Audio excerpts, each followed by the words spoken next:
გამარჯობა, 13 საათი შესრულდა სრულიად საქართველოში და აჭარის საზოგადოებრივი მაუწყებლის ეთერში ვიწყებთ დიდ შესვენებას. მომდევნო 1 საათის განმავლობაში ნიკო ცალანი და გიორგი წულაია ვიქნებით თქვენთან ერთად. ძალიან საინტერესო სტუმრები გვეწვნენ დღეს როგორც ყოველთვის. ეხლა კი მოდით ვნახოთ თუ რა გველოდება დღეს გადაცემაში.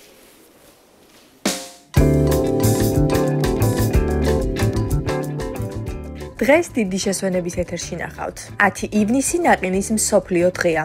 რატომ არ ვაჭვევთ პატარებს ნაყინს? თემაზე ვრცლად ისაუბრებს პედიატრი ხატია დოლიძე. პროექტი დავიცვათ შავი ზღვა. როგორ ვაქციოთ შავი ზღვა ეკოლოგიურად სუფთად? ნახოთ ქეთა ჩოთლაშვილის სიუჟეტი.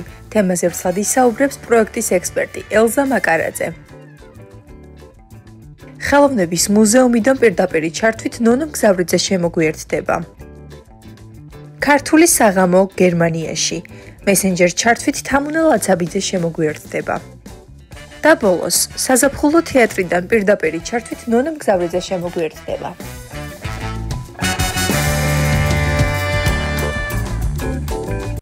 ესე იგი ზაფხულის სეზონი დაგვიდგა, მეგობრებო, რაც იმის მაუწყებელია, რომ ნაყინს მიირთმევს პატარები და არათუ პატარები, მოზარდებიც ძალიან ბევრს, რაც ხშირად დაკავშირებულია უკვე შემდგომ ყელის ტკივილთან, ანგინის გაუარესებასთან და შესაბამისად მშობლები ყოველთვის შფოთავენ, რომ რა უნდა ვქნათ ასეთ დროს. ასევე აქტუალური სეზონია, ხო, ზაფხული, ყველანი მოგზაურობს, კვებასთან დაკავშირებით ხშირია ინტოქსიკაციები, რაც ნაწლავურ ინფექციასთან ასოცირდება. აი ამ თემებზე ჩვენ უფრო ვრცლად ნიკო ვისაუბრებთ არაჩვეულებრივ პედიატრთან ერთად, ხატია დოლიძესთან. მოვიწევ ხატია სტუდიაში. გამარჯობა ხატია. მოგესალმებით. მადლობა რომ ხარ ჩვენთან ერთად დღეს. პირველ რიგში დავიწყებ იმ კითხვით, რომ აი ამ პერიოდში რა ვირუსები ცირკულირებს, საინტერესოა. დავიწყოთ ამ თემით, არაერთი მშობელი ყურადღებით მოგისმენს, დარწმუნებული ვარ. დიდი მადლობა მოწვევისთვის პირველ რიგში. ზოგადად ძალიან ბევრი ვირუსი ცირკულირებს დღესდღეობით, მათ შორის დაიწყება ახლა ნაწლავური ინფექციების ხანა, ასე ვთქვათ, პერიოდი, როდესაც ცხელა და წამოვანი ვირუსული ინფექციები, როგორც არის დიარეა, ღებინება და ასე შემდეგ მაღალი ცხელებით, თუმცა ის ეტაპი, რომ ჩვენ გრიპის ვირუსი უკვე გადავლახეთ, ასე ვთქვათ, და უკვე მიწურულს მიდის, იმდენი შემთხვევები არ არის, ის ყოველთვის ცირკულირებს აერში, მაგრამ ისეთი დიდი ეპიდემიოლოგიური მნიშვნელობა ამ ბოლო პერიოდში უკვე აღარ აქვს, თორე საკმაოდ რთულადაც გაიარა წელს ამ პრობლემამ, რასაც ქვია გრიპის ვირუსი.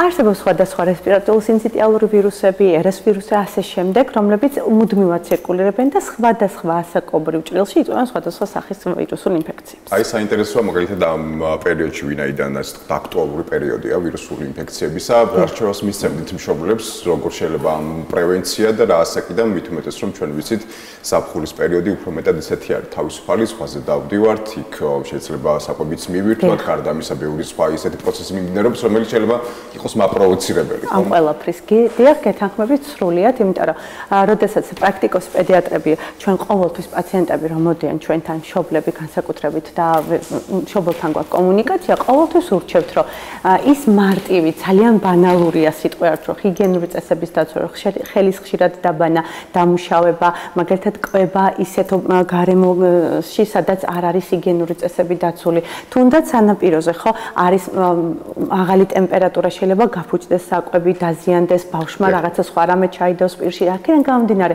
ჩვენ ყოველთვის ურჩევთ, ყოველთვის ძალიან კარგია ზღვა და ბანაობა და გოგონთ გარკვეული დროის განმავლობაში, დღის განმავლობაში იქნება დილის საათები და საღამოს 5-6 საათის შემდგომ და არა მთელი დღე, რომ არ მოხდეს გადახურება და მზის დაკვრა და ასე შემდეგ და ასევე აქვე მიუთითებთ იმას, რომ ერიდონ მაინც საკვების მიღებას, ასე ვთქვათ, ზღვის პირას, იმიტომ რომ ის უკვე აპროვოცირებს იმ ვირუსების შეღწევას ორგანიზმში, რაც შემდგომ იწვევს დიარეას, შემდგომ ვითარდება ღებინება, მაღალი ცხელება და ამას მოყვება ძალიან დიდი პრობლემები.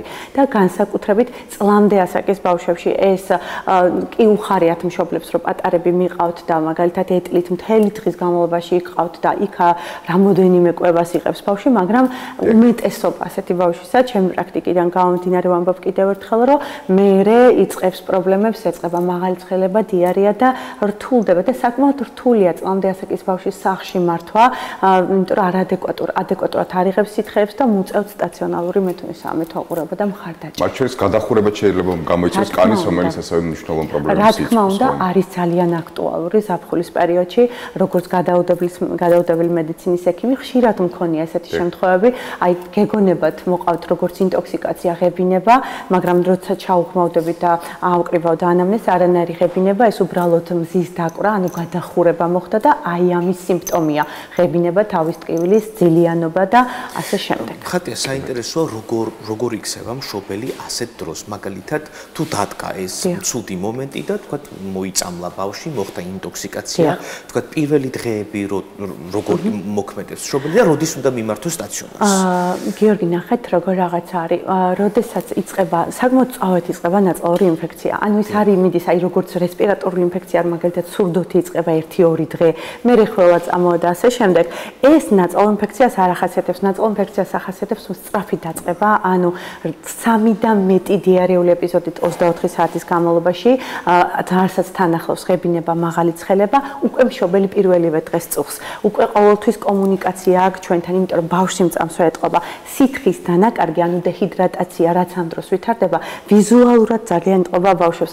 რითი ეტყობა? ანუ გამოხატულია ლეთარგია, მოდუნება, ძილიანობა, აი არ ჭამს, აშრომს, საერთოდ აი სულ მივარდნილია ძილად მეუბნება ექიმო. ამ დროს ჩვენ ყოველთვის ურჩევთ, რომ სასწრაფოდ მოხდეს კომუნიკაცია პედიატრთან, შეფასდეს ბავშვის დეჰიდრატაციის ხარისხი, თუ ის ორალური რეჰიდრატაციით სახლში გაიშვება და იმართება, კი ბატონო, ამასაც თავისი გეგმა გრაფიკი აქვს, როგორ უნდა მიიღოს, თუ არა და მაშინ სტაციონარული და გადაუდებელი მედიცინის დეპარტამენტი, რაც პირველ ეტაპზე საკმაოდ ხშირად ამ პერიოდში ეხმარება პატარა. რაც შეეხება ეგრეთ წოდებულ მზის დარტყმას, ასეთ დროს როგორ იქცევა ხატია მშობელი? ასეთ დროს ესეც მწვავეა, გიორგი, საკმაოდ მწვავე ჩივილები აქვს, ბავშვები არიან ძილიანი, ღებინება აქვთ, თავის ძლიერი ტკივილი აქვთ. აი რაღაც მომენტში შეიძლება ტემპერატურული რეაქციაც ჰქონდეს და მშობელი ყოველთვის პარალელს რატომღაც მენინგიტთან და ენცეფალიტთან ავლებს და ყოველთვის შიშობს ამ დროს, იმიტომ რომ რთულია მშობელი, როცა სამედიცინო განათლებით არ არის, რომ განასხვავოს სუსტად იგივე სიმპტომები აქვს, შეიძლება საერთოდ თავს არ წევდეს, აღებინებდეს.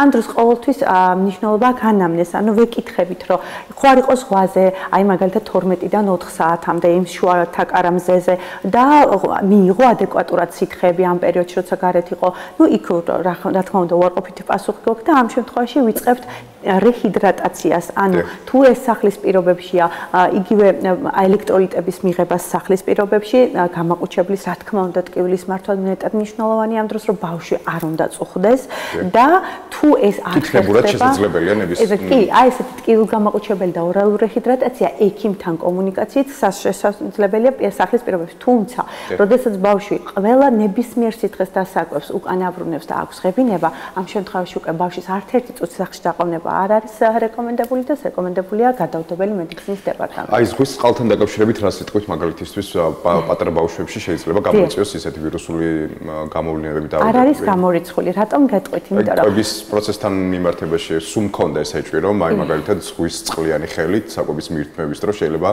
კონკრეტული ბაქტერია მოხდეს ორგანიზმში. იმიტომ რომ ეხლა ჩვენ არ ვიცით უკვე უბრალოდ კვლევები არ გვაქვს იმასთან დაკავშირებით, რომ ზღვაში როგორ რა ცირკულირებს და რა. უბრალოდ ერთ-ერთ ვუშვებთ ერთ-ერთ ფაქტორად, რომ როდესაც ბავშვი არის 2-3 წლის, 4 წლის, იმას უხარია წყალი, თამაშობს წყალში, ხდება მიღება ამ წყლის ორალურად, ასე ვთქვათ, ვერ კონტროლდება, შეიძლება ჩაყლაპოს, შეიძლება გადაიყვაპოს პირში, ჩაიდოს ხელი, ასე შემდეგ. აქ არის იმის ალბათობა, რომ ეს ნაწლავური ვირუსები, რომლებიც ცირკულირებენ ამ პერიოდში, მოხდნენ ორგანიზმში და არა საკვებით მაგალითად და მოხდეს დაინფიცირება პაციენტის ვირუსული გასტროენტერიტით. ჩვენ ბოდიში პრინციპში დავიწყეთ საუბარი რაღაც ჩვენი ალბათ ჩვენი ბავშვების ერთ-ერთი ყველა საყვარელი პროდუქტით ნაკინით და ამ პერიოდში განსაკუთრებულად პოპულარულია. ანგინა ალბათ ყველას გავრცელებული, ასე ვთქვათ, ერთ-ერთი დაავადება შეიძლება იყოს ამ პერიოდისთვის. მე მახსოვს გიორგი წეღანი კითხა რომ არ იციან პრობლემა როგორ უნდა მოიქცეს, მაგრამ ხშირ შემთხვევაში გვიკრძალავენ, გარკვეულ შემთხვევაში პირიქით შეიძლება სასარგებლო ეფექტიც გქონდეს, მათ შორის გამაგრილებელი და ტკივილ გამაყუჩებელიც კი. გითხარით რა განსხვავებაა და რა შემთხვევაში შეიძლება იყოს ნაყინი რეკომენდირებული და რა შემთხვევაში არა. გეთანხმებ ნიკო, თან რეკომენდირებულია ყველა შემთხვევაში, უბრალოდ აი ერთადერთი რაც ნაყინის დროს უნდა გავითვალისწინოს, ეს არის შენახვის პირობები. აუცილებლად, იმიტომ რომ ეს არის ეს მწვავე ანგინის შემთხვევაში. თუნდაც აი როგორ არის, აი ხო გაგიგიათ, როდესაც ტონზილექტომია ხდება და აი მაგალითად ტონზილების ამოკვეთა ხდება და მეორე დღეს როდესაც ბავშვს ყლაპა უჭირს, პირველი რასაც აძლევს გინდა ექიმის რეკომენდაციით და გინდა მშობელი, ეს არის ცივი, აი ესეთი თხევადი მასა, რასაც ამ შემთხვევაში ქვია ნაყინი. იმიტომ რომ სიამოვნებს ის ერთგვარად ავიწროვებს სისხლძარღვებს, ნაკლები არის სისხლდენის ალბათობა და არანაირი მექანიკური დაზიანება, რაც ამ დროს ყველაზე მნიშვნელოვანია, რომ ყარიკვებით შეიძლება ბავშვმა მიიღოს, ნაყინს არ ახასიათებს. ის არის ნამდვილად მითი, რომ აი ახლაც არის ესეთი შემთხვევები ჩემს პრაქტიკაში, აი ექიმო 3 ნაყინის შეჭამა გუშინ, არა და 40 გრადუსია გარეთ და ბავშვი იხვითება და აი ნახეთ დღეს უკვე აქვს სურდო ყელი ტკივა. არა, ყოველთვის ვეუბნები, რომ ხა 3 ცოტა ბევრია, მაგრამ ყოველთვის ვეუბნები, რომ იცით არა უგრძალოთ რა. თავარია შეხედოთ ვადას. აუცილებლად. აი ნახეთ, აუცილებელი, იმიტომ რომ ის ბაქტერიები, რამაც შეიძლება ინტოქსიკაცია გამოიწვიოს კვებითი, აი მაგალითად ბაქტერიული საკვების მიერ ინტოქსიკაცია. ხო, ის შეიძლება დაბუდდეს ამ ნაყინში თუ მისი შენახვის პირობები, ანუ გაყინვის და ვადა არის დარღვეული. ეს კი იწვევს ინტოქსიკაციას, თორე ის რომ ტონზილიტი, მაგალითად ჩირქოვანი ანგინა თუ ყელის ტკივილი პირდაპირ კორელაციაშია ნაყინთან, ეს არის აბსოლუტურად მითი. და სულ ტყუილად მიკრძალავდი ნაყინის ანგინის პერიოდში. ეხა ინაზაურე. მაგის გამო და სხვა შეიძლება მქონდეს დერტული პერიოდის იმდენ ნაყინი ძალიან მეყვარდა. ჩემ პერიოდში მასე იყო. გადაცემის შემდეგ გემრიელი სანაყინეებია გარეთ და შეგიძლია აიღოს. ხატია, თქვენ ახსენეთ, რომ საკმაოდ რთული სეზონი იყო გრიპის ვირუსის კუთხით. ეს ისე ვთქვათ COVID ვირუსს უკავშირდება თუ ახალი ვირუსები ცირკულირებს? არა, ისევ ვირუსები ყოველთვის ცირკულირებს. გიორგი, ყოველთვის მათ თავისი ციკლური პერიოდები ახასიათებს. ეხლა რატომღაც იყო ADB გრიპის ვირუსი, რომელმაც საერთოდ დაგვაუწყდა COVID-ი, ასე ვთქვათ, იყო COVID-ის შემთხვევებიც, რა თქმა უნდა, ის არსად არ ქრება და არ იკარგება და ჩვენთან ყოველთვის არის. ჩვენ წელს მაგალითად იყო შემთხვევები, როდესაც აი უეცრად დაწყებული მაღალი ცხელება 40 და მეტი, როდესაც არის შემცივნება, კანკალი, სახსრების ტკივილი, ლეთარგია, აი ამ დროს ხო პირველი რასაც პაციენტის და საკმაოდ დიდი ინტოქსიკაციით მიდიოდა. ძალიან ხშირი გართულებები იყო პნევმონიებით, ანუ ფილტვების ანთებით და ძალიან ხშირად წელს ჩემს პრაქტიკაში ყველაზე მეტი დადასტურება იყო პნევმონიის, მაგრამ საბედნიეროდ დიდი ჰოსპიტალიზაცია არ ქონია და ეს იყო ერთგვარად პირველად ჯანდაცვის სკოლის, ანუ ამბულატორიად მართვადი პნევმონიები და შესაბამისად ეს ყველაზე მეტად გავრცელებული ეხლაც არის, მაგრამ იმდენი აღარ ADB გრიპი იყო, რომელიც სწრაფი ტესტითაც დასტურდებოდა, როცა ჩვენ ლაბორატორიულ კვლევებს ვაკეთებთ. აი აქ ერთი შეკითხვა უნდა დაგისვა სეზონურ გრიპებთან დაკავშირებით, რამდენად მნიშვნელოვანია მოსახლეობის ვაქცინაცია ამ სეზონურ გრიპებთან დაკავშირებით? ძალიან კარგი კითხვა, გიორგი, სადაც არ ჩავარდები სიტუაციაში და საზოგადოებაში, მე ყოველთვის მომხრევარ ვაქცინაციის. 11 წელი ემერჯენსი ექიმი ვარ და ბოლო 9 წელია გამუდმებით, ანუ არ ჩამიგდია წელი, რომ მე რისკის ჯგუფში ვარ და აქედან გამომდინარე, ვინცაც საზოგადოებასთან შეხება აქვს, მით უმეტეს, ვისაც ქრონიკული პათოლოგიური დაავადებები აქვს, მით უმეტეს აუცილებელი ადრეულ, ანუ რაღაც შემოდგომის შუა პერიოდში ვაქცინაცია, რომ ჩვენ ორგანიზმი დეკემბრის და იანვრის პერიოდში უკვე მზად შეხვდეს, ეს ყველა გრიპის ვირუსისგან არ იცავს, ხალხო არ არსებობს ეგეთი რაღაცა, ეს არის ზუსტად იმ შტამებზე გათვლილი, რაც მერე შეიძლება გართულებებით და საუბედუროდ ლეტალურადაც დამთავრდეს და ეს ამას ნამდვილად აქვს დამცველობითი მექანიზმი როგორც მოზრდილებში, ასევე ბავშვებში და ჩვენ მე ყოველთვის ურჩევ, როდესაც გულის პათოლოგია, ან ამასაც ვთქვათ ქრონიკული პათოლოგია, მით უმეტეს უნდა აიცრან ბავშვები. აი როგორ ფიქრობთ თქვენ, რატომ არის ეს სკეპტიკური განწყობა ვაქცინის მიმართ, ზოგადად ესეთი, ეს მედიკოსების ბრალეულობა შეიძლება იყოს და ვერ ხსნიდნენ შესაბამისად სათანადოდ ადამიანებისთვის, რომლებსაც არ აქვს შესაბამისი სამედიცინო განათლება, რომ რა მნიშვნელობის არის მათთვის და ეს სკეპტიციზმი საიდან მოდის საერთოდ? გეთანხმებ, ნიკო, იმიტომ რომ აი ცით რა არის, მე ვფიქრობ, რომ მეტი განათლებაა საჭირო ამ კუთხით. ცნობიერების ამაღლება. მეტი აი ჩართულობა მედიის კუთხით კუთხითაც, რომ მოხდეს არა მარტო ექიმების კუთხითაც, ექიმებმაც რა თქმა უნდა ძალიან დიდი როლი უნდა შეასრულონ, განათლებული როცა მშობელი და ნაკითხი და იცის რომ მას იმით უფრო მეტი გართულება მოყვება თუ ვაქცინირებული არ არის ბავშვი ის ერთმნიშვნელოვნად მეთანხმება და უკვე არც ვსაუბრობთ ამაზე ისე მიდის ციკლურად მისი ბავშვის ვაქცინაცია, თუმცა ეს ჩემი პრაქტიკიდან გამომდინარე ხარ მე ბევრს მოგზაურობ ევროპაშიც და ვიცით მაგ შეხება სხვადასხვა ჩემს კოლეგებთან სხვადასხვა ქვეყნის იქაც ეგეთი პრობლემა არის. ანუ და ყოველთვის ყველა ერთი და იგივეს ვამბობთ, რომ ცნობიერების ამაღლება ამ კუთხით, რომ საშიში არაფერი არ არის, რა დროს არის საშიში, რა დროს არის უკუნაჩვენები და ასე შემდეგ, რომ იმან გაიცნობიეროს ეს რუტინულად არ არის საშიში და არის კონკრეტულ ჯგუფზე ბავშვების მაგალითად, რომელსაც ნამდვილად არ ვცრით და როცა მიდის უბნის ექიმთან, ის უარს ეუბნება აცრაზე. არის ესეთი შემთხვევები, უკიდურესად, როდესაც ესე. ხო, პრინციპში კიდევ ერთი სკეპტიკური განწყობა ზოგადად საფრთხე ქოქსელების მიმართ არსებობს საქართველოში, მათ შორის აქ მე ვთქვათ წარმოებული და არა მარტო წამლების მიმართ ხშირ შემთხვევაში არჩევანს ვაკეთებთ უცხოეთიდან გამოგზავნილი მე ვთქვათ წამლებზე და ხშირ შემთხვევაში ფასებიც კიდევ საკმაოდ განსხვავდება და ეფექტიანობა შეიძლება ნაკლები ქონდეს. აი ამ ყველაფერმა შეიძლება გამოიწვიოს ის სკეპტიციზმი, რაც მაგალითად შეიძლება დაკავშირებული იყოს იგივე ვაქცინასთან დაკავშირებით და ზოგადად საფრთხე ქოქსელთან დაკავშირებით. თით როგორ არის ზოგადად ეხლა კომერციული ვაქცინები როგორც მე ვიცი ინფორმაცია მაქვს არ არსებობს ასე ვთქვათ ადრე იყო შემთხვევები რომ შეგვეძლო ჩვენ აფთიაქს მისულიყავი და შეგვეძინა ჩვენ სხვა ტიპის ვაქცინები ის რაც სახელმწიფო ვაქცინა სახელმწიფოს არ გააჩნია თუმცა სახელმწიფო ვაქცინა ეხლა რაც არის ეს არის მაღალ ტექნოლოგიურ ლაბორატორიაში შექმნილი ვაქცინა არ დაუშვებს სახელმწიფო და მათ შორის ჯანდაცვის სამინისტრო იმას რომ ჩვენთან შემოვიდეს ცუდი ხარისხის ვაქცინა და ამას უკვე შედეგი მოყვებოდა ნიკო და უკვე ჩვენ გვექნებოდა გვერდითი მოვლენები ამასთან დაკავშირებით იმიტომ რომ ბავშვები რუტინულად არსებობს დიდი პროცენტი რომელიც იცრება და ყოველთვის გვექნებოდა რაღაცა ინფორმაცია რომ თუნდაც არის რაღაცა უკავშირი ცუდი რაღაცა უკუჩვენება არ ყოფილა ესეთი შემთხვევა ასევე მედიკამენტებზე თუმცა ესეც მინდა ესე ჯგუფად დავყო არის მშობლების კატეგორია რომელსაც ამას აქცევს ყურადღებას და არის მშობლების კატეგორია რომელიც არც განიხილავს მაგალითად იმის ანოტაციას რა წერია როგორ არის და ეს უფრო ექიმზეა დამოკიდებული და ექიმმა უნდა განსაზღვროს ვინაიდან შედარებით ეს უფრო მოწყვლადი ჯგუფი არის პატარებზე მაქვს საუბარი და ალბათ მეტი სიფრთხილე სჭირდება ხო ნებისმიერ შემთხვევაში მედიკამენტთან მიმართებაშიც აი თქვენ პრაქტიკაში თუ ყოფილა მსგავსი შემთხვევა რომ მაგალითად მედიკამენტს უფრო მეტი ზიანი მიუყენებია ბავშვისთვის ვიდრე შეიძლება სარგებელი და ზოგადად აი საკვებ დანამატებთან დაკავშირებით რა სიტყვით ასევე რა რჩევს მისცემთ მშობლებს რომლებიც ხშირად მიმართავენ ამ საკვებ დანამატებს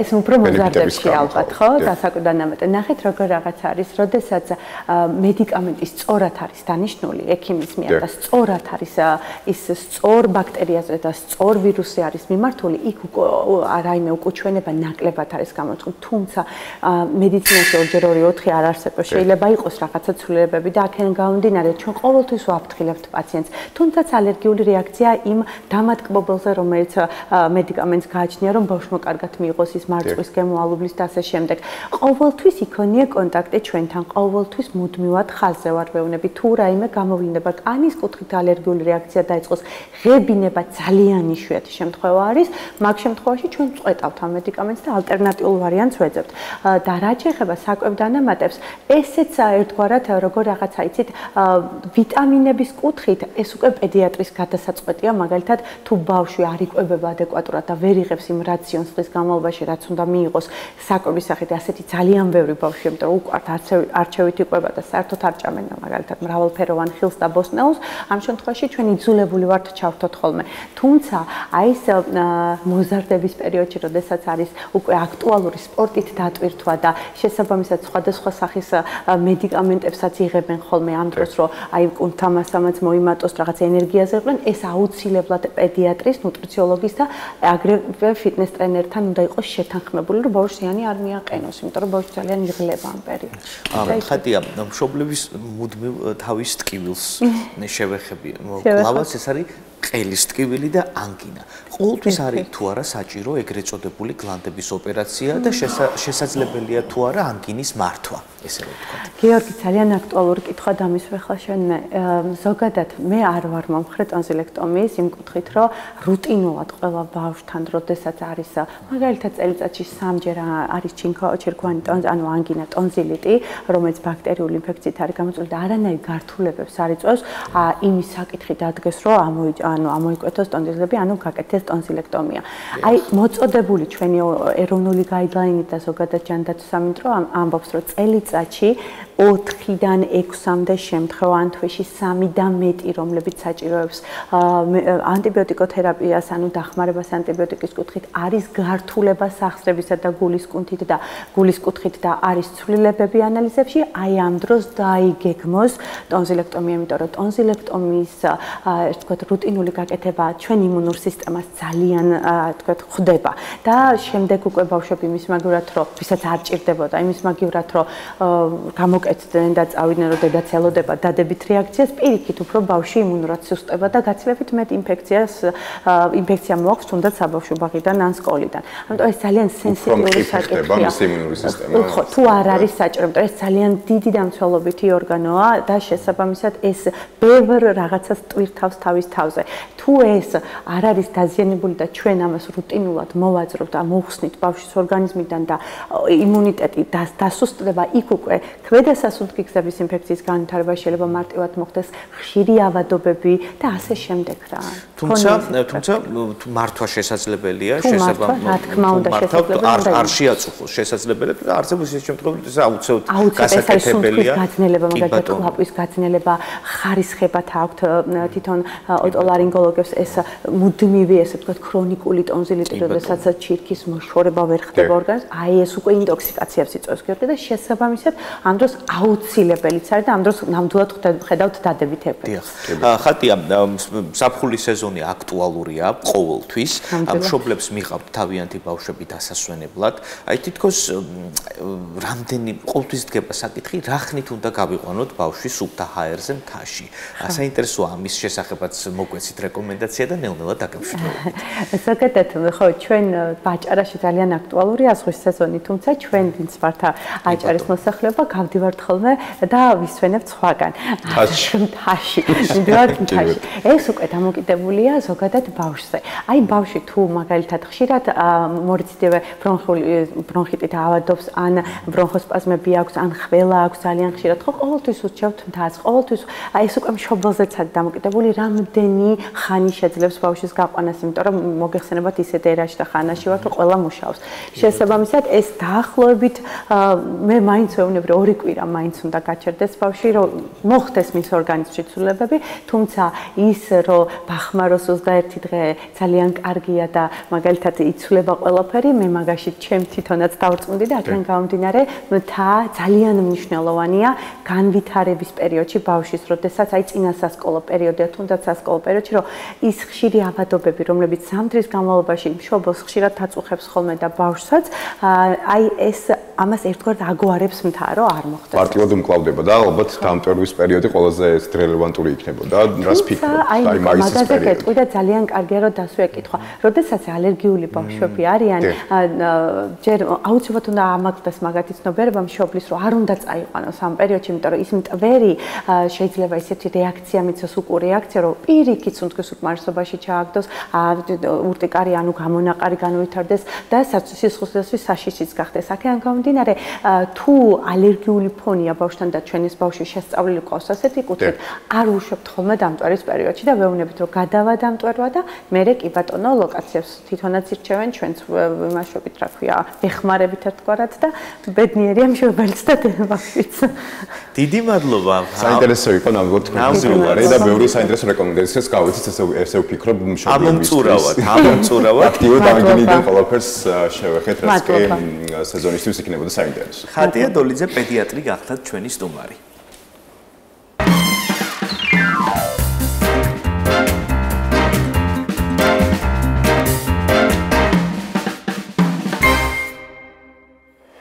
მოკლედ ესე იგი ზღვაზე და ზღვის სეზონზე ვისაუბრეთ და გარდა იმისა რომ ზღვაზე ვისვენებთ მას ძალიან დიდი მნიშვნელობის ეკონომიკური მნიშვნელობა აქვს და გარდა ამისა სტრატეგიული გეოპოლიტიკური და პრინციპში ხო მის ეკოლოგიურ მნიშვნელობაზეც ვსაუბრობდით გიორგი რამდენიმე კვირის წინ, როდესაც ექსპერტი გვყავდა სტუმრად და ვისაუბრეთ იმ ეკოლოგიურ გამოწვევებზე, რომელიც შავ ზღვას ახლავს. თუმცა ცნობიერება მიმართულებით საბედნიეროდ უფრო მეტად ამაღლდა, შესაბამისად დღეს ნაკლებად გვხვდება მაგალითად დაბინძურებული სანაპიროები, პლასტიკის შეძლებისდაგვარ არჩენებით, თუმცა გამოწვევა მაინც რჩება, თუნდაც შენაკადი წყლებიდან, მდინარეებიდან შემომავალი ნალექი, რომელსაც შავი ზღვა, ეს თქო, ინახავს შემდეგ და ასე შემდეგ. მოკლედ, საკმაოდ მნიშვნელოვან პროექტზე ვსაუბრობთ დღეს, დაიცავი შავი ზღვა ასე ჰქვია. პროექტს, რომლის შესახებაც უფრო ვრცლად პროექტის ექსპერტთან ერთად, ელზა მაკარაძესთან ერთად ვისაუბრებთ, თუმცა მანამდე მინდა რომ ქეთა ჯუთლაშვილის მიერ მომზადებული პატარა რეპორტაჟი ვნახოთ, სადაც უფრო ნათლად ვიხილავთ თუ რაზე უნდა ვისაუბროთ სტუმართან ერთად და ზოგადად რა აქტივობები არის დღეს პოპულარული ჩვენს რეგიონში ზღვის დასაცავად.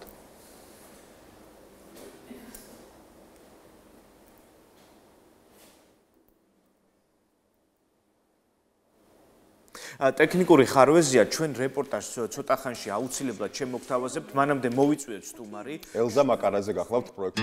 5 ივნისი გარემოს დაცვის საერთაშორისო დღეა. დღე, რომელიც მთელს მსოფლიოში გვახსენებს, რამდენად მნიშვნელოვანია ბუნება და რამდენად დიდია ჩვენი პასუხისმგებლობა მის წინაშე. სწორედ ამ მიზანს ემსახურება Interreg Next Cares პროექტი, რომლის ამოცანაა პლასტმასით დაბინძურების ძირეული მიზეზების გამოვლენა და მათი შემცირების ქსების მოძიება. ჩვენი სიუჟეტი გაჩვენებთ, როგორ ერთიანდება ადამიანები და თემები საერთო მიზნისთვის, სუფთა და ჯანსაღი გარემოსთვის. დღევანდელი აქტივობის მიზანი იყო, რამაც ჩვენ აქამდე მოგვიყვანა, გამოგვევლინა ამდენი ხნის მუშაობის შედეგს თუ დავინახავდით. შეგვეფასებინა მდინარის მიერ ჩამოტანილი, ასე ვთქვათ, ნარჩენები. პროექტში ორი სკოლა იყო ჩართული. ერთმა სანაპირო ზოლის დასუფთავებაში მიიღო მონაწილეობა, ხოლო მეორემ შეგროვებული ნარჩენების გადამუშავებით სასარგებლო ნივთები შექმნა. ბავშვებმა მოიფიქრეს სხვადასხვა ამ პრობლემის გადაჭრის სხვადასხვა გზები. ბევრი ვიფიქრე და გადავწყვიტე გამეკეთებინა ერთჯერადი პოლიეთილენის პარკებისგან ჩანთა, რომელიც შეგვიძლია გამოვიყენოთ მრავალჯერ. მოსწავლეთა ჩართულობა ამ პროცესში ძალიან აქტიურია. ჩვენ ყველანი ვცდილობთ, რომ დავიცვათ ბუნება დაბინძურებისგან. ჩვენი სკოლა ერთი თვის განმავლობაში მუშაობს გამოავლინოს ყველაზე სუფთა სანაპირო, სადაც დაბინძურება მინიმუმზე იქნება დაყვანილი.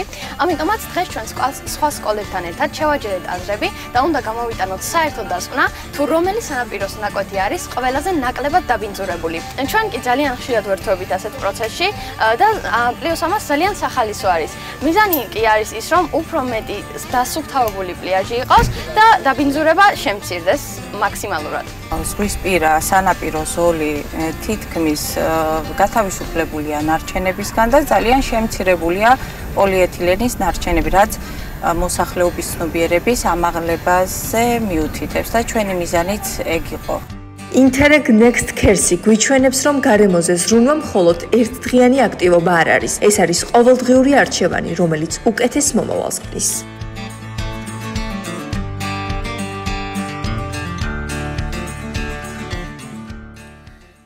დაუბრუნდით ღია ეთერში. დავიცვათ შავი ზღვა, ასე ჰქვია პროექტს, რომლის ექსპერტთან ერთადაც კი ბრუნდებით. ელიზაბეთ მაკარაძე არის დღეს ჩვენთან ერთად. ვისაუბრებთ იმ გამოწვევებზე, რომელიც ამ მიმართულებით არსებობს. ხალბატონო ელზა, ჩვენ როგორც ვიცით, 4 ქვეყანა ერთიანდება მნიშვნელოვანი პროექტის გარშემო, საბერძნეთი, მოლდოვა, თურქეთი და საქართველო არის ესე ვთქვათ მთავარი რუმინეთის და საქართველო არის ესე ვთქვათ მთავარი კურატორი, ხო? შეიძლება ითქვას ამ პროექტისა, რას გულისხმობს პროექტი და შემდეგ უკვე განვიხილოთ რა ეტაპზე არის დღეს და რა პროექტებს მოიცავს ასევე. მოგესალმებით კიდევ ერთხელ.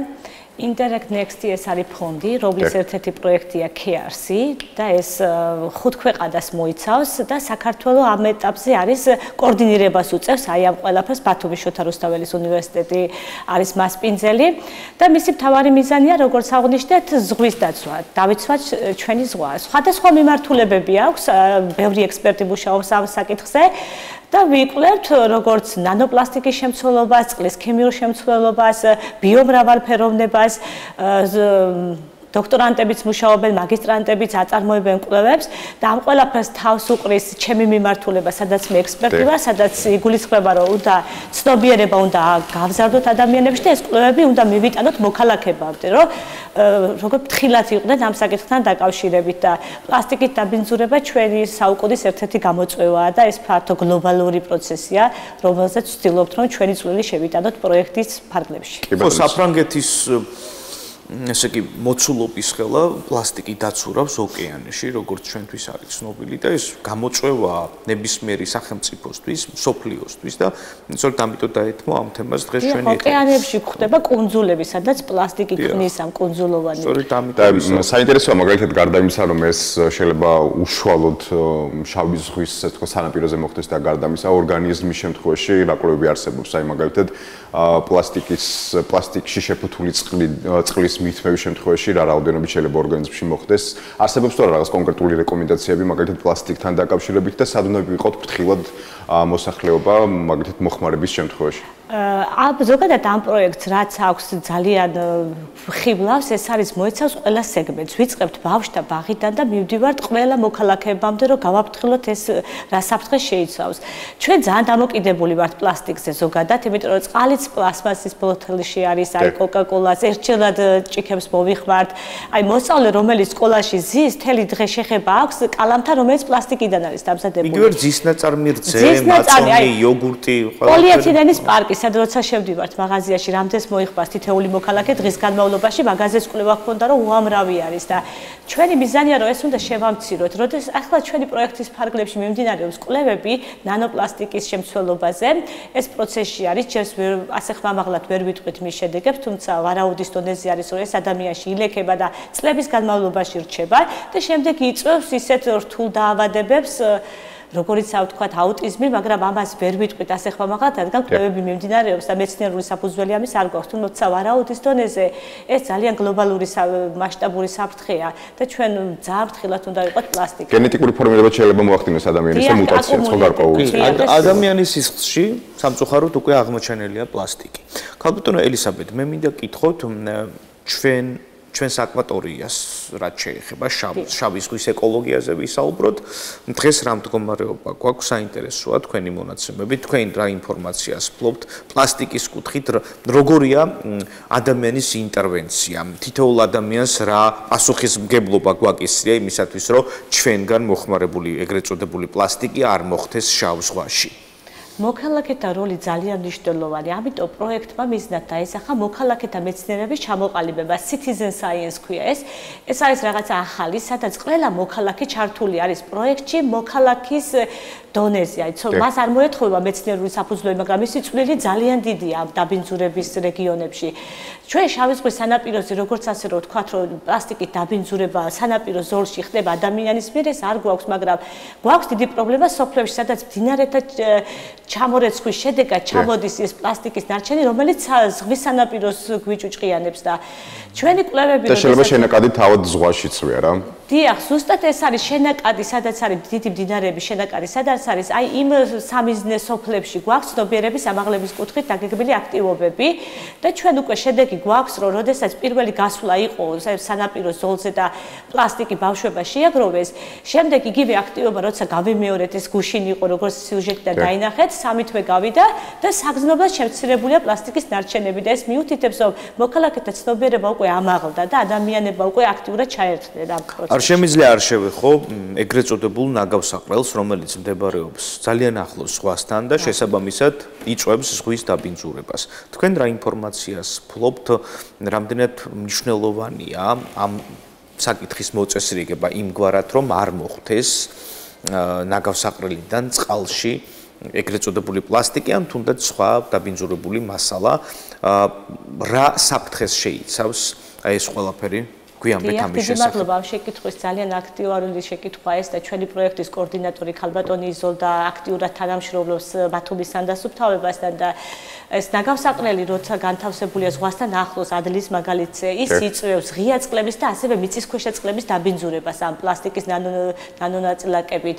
და ეს ძალიან დიდი პრობლემა არის, თუმცა ეხლა სახელმწიფომ შემოგთავაზა ალტერნატივა, რომ ეს გაიტანა ქალაქ გარეთ ცეცხლაურის მაგალითზე და აქტიურად მიმდინარეობს ამ კუთხით მუშაობა. იქ 12 უჯრა იგეგმება თუ არ ვწდები ეხლა, 4 უჯრა უკვე აშენებულია, სადაც მოხდება სეპარირება და ეს უკვე ამ პრობლემის კუთხით მუშაობს. თუმცა ჩვენი პროექტი ახლა იწყებს თანამშრომლობას სანდასუფთავებასთან და ჩვენი იდეები და ჩვენი რეკომენდაციები გვაქვს და ვაპირებთ აქტიურ თანამშრომლობას. პრინციპში სახელმწიფოსთან ერთად კოორდინირებული მუშაობა მიმდინარეობს. ხო, საინტერესო არის აი მძიმე მეტალებთან დაკავშირებით თუ არის თქვა პრობლემა ჩვენს შავ ზღვაში და ეკოლოგიურად თუ არის ეს შეიძლება თქვა ერთ-ერთი გამოწვევა. და პროექტი ითვალისწინებს მძიმე მეტალების კვლევას და ამ კუთხით გვყავს ექსპერტი, რომელიც აწარმოებს ამ კვლევებს და ეს პროცესია დროში გაწელილი, მიმდინარეობს ეს კვლევები, სინჯები აღებულია და უახლოეს მომავალში გვექნება შედეგები, რომელსაც გამოვიტანთ საზოგადოებამდე. აი დაახლოებით რა პერიოდისთვის იგეგმება შედეგების გამოტანა საზოგადოებისთვის, იმიტომ რომ დარწმუნებული ვართ, რომ ჩვენთაგან საინტერესებს თუ რა მდგომარეობაშია დღეს შავი ზღვის ეკოლოგიური ნაწილი და სად არის ეს თქვენ მნიშვნელოვანი საფრთხეები, რას უნდა მოუფრთხილდეთ და სად? პროექტი არის 2 წლიანი და ეხლა ნახევარი წელი გავიდა, 2 კვარტალი გავიდა სულ რაღაც და ჩვენ აქტიურად ვიწყებთ ეხლა ამ პროექტს და უახლოეს თვეების განმავლობაში, ამ ზაფხულის განმავლობაში უკვე გვექნება პირველადი შედეგები, რომელიც უკვე მოგვცევს საშუალებას, რომ სად ვიყოთ ფრთხილად. და სწორედ ამ კუთხით მუშაობს საჯარო სკოლები, რომლებიც აწარმოებენ კვლევას, სად არის ყველაზე სუფთა სანაპირო. ყოველთვის ხაზს უსვამთ, რომ მოხდეს დაასუფთავება, მაგრამ ჩვენ გვინდოდა მოქალაქეების წახალისება და გამოგვევლინა ყველაზე სუფთა სანაპირო. ეს ყოფილიყო მაგალითი, რომ ჩართულიყო. და რომელი აღმოჩნდა ყველაზე სუფთა სანაპირო? პლანები მიმდინარეობს, ჩვენ მოვდივართ ფიჭვნარიდან აჭარის ტერიტორიაზე, ბათუმამდე ჩავედით უკვე. ამ ეტაპზე ბოტანიკური ბაღი და ჩაქვის სანაპირო უკვე იქნა უკვე გამოვლენილი, რომ შედარებით სუფთა, რადგან ბათუმის ბოტანიკური ბაღი თავის მხრივ უკვე აკონტროლებს ამ ტერიტორიაზე პლასტიკის ნარჩენებისებას და მიმდინარეობს ეხლა კვლევები, მივდივართ გონიოსკენ და საათის საზღვრამდე. აი თქვენ ბავშვები ახსენეთ და სკოლები. საინტერესოა ცნობიერების ამაღლების კუთხით. რამდენად მნიშვნელოვანია სკოლამდელ დაწესებულებებშიც კი გულისხმობ ბაღებს, იგივე სკოლებში, დაწყებით კლასებში მოხდეს ბავშვების მოსწავლების ცნობიერების ამაღლება იმისათვის, რომ ისინი მომავალში გაუფრთხილდნენ ბუნებას, იგივე შავ ზღვას.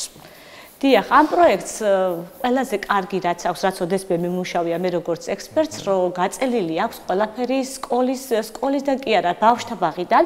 უკვე 3 წლის ბავშვი როცა შედის ბაღში, მასთან მუშაობთ ცნობიერების ამაღლების კუთხით, რომ უკვე სტუდენტი როცა გახდება და 20 წლის არის ეს ადამიანი, ცოტა უხერხულია მას პლასტიკის დაბინძურებაზე ლაპარაკო, უკვე ბევრი წელი დაკარგა.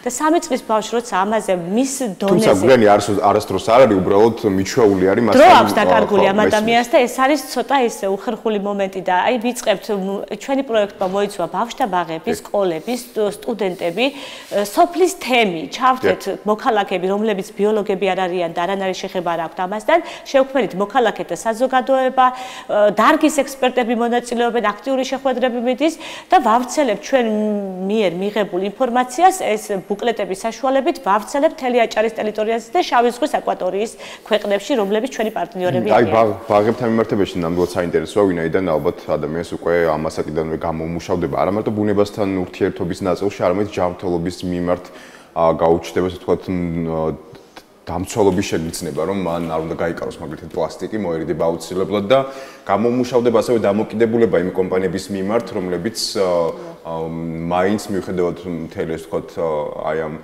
ცნობიერების ამაღლებისა და ბევრი სხვადასხვანაირი აქტივობებისა, მაინც მოკლედ ამ პლასტიკთან და ესე ვთქვათ იმასთან დაკავშირებით მაინც ვერ ამოიღეს საბოლოო ჯამში ხმარებიდან და რაც ძალიან დიდი პრობლემაა. შედეგები, იმიტომ რომ ის ბავშვები, რომლებიც უკან ოჯახში ბრუნდებიან, თავიანთ მშობლებს მოუწოდებენ, რომ პლასტიკზე უარი თქვა და ჩავანაცვლოთ იგივე მუყაოს პარკები და რაღაცა შუშის ბოთლით ვიყიდოთ ეს წყალი საზოგადოებას მოუწოდებდით, ეს ბავშვები ბავშვობა საკუთარ ოჯახში დანერგეს და ჩვენ ეს შედეგები გვაქვს უკვე. აი კომპანიებთან მიმართებაში თუ გაქვთ მაგალითად რაიმე ინიციატივა, რომ მაგალითად პლასტიკის ჩანაცვლას მინის ბოთლით და იგივე სხვა ნებისმიერი იდეის დონეზე ჩვენ უკვე ჩამოვყავდით, მაგრამ ეს ცდება როგორც ჩემი ექსპერტის კომპეტენციებს და ეს გუნდი თლიანად მოქმედებდა, მთელი გუნდი ალბათ შეიმუშავებს რეკომენდაციებს, როცა მივმართავთ კომპანიებს ამ კუთხით. ალბათ საზოგადოების ერთიანი ეს ვთქვათ გადაწყვეტილება და ან ცნობიერების ამაღლება გამოიწვევს გარკვეულწილად თუ კი ერთი კომპანია რომელიც აწარმოებს წყალს ვთქვათ პლასტიკის ბოთლში და მეორე მინის ბოთლში, შუშის ბოთლში